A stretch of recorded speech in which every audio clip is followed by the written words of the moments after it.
আশা করি আপনারা সবাই ভালো আছেন। তো আল্লাহর দয়াতে আমিও ভালো আছি। তো আজকে একটা কথা শেয়ার করবার চাই। কথাটা হইলো, আমি নতুন চ্যানেল খুলছি, চ্যানেলের বিষয়ে বেশি কিছু জানি না। তো আপনি করে সাপোর্ট চাই আমার চ্যানেলটা উঠাই দেওয়ার জন্য। তো যে যতটুকুই পারেন আমাকে সাপোর্ট করে যাবেন।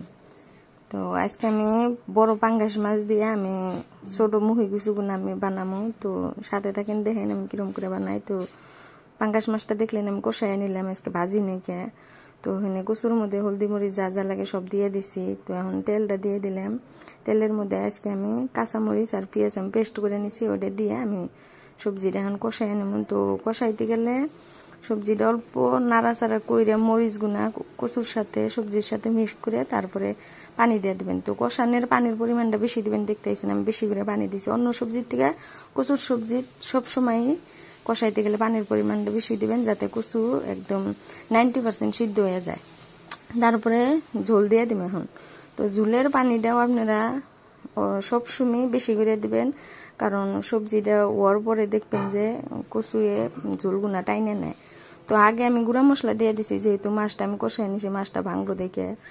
তো দেখেন কত সুন্দর কালার আছে। প্লিজ বাড়িতে বানায় দিছি।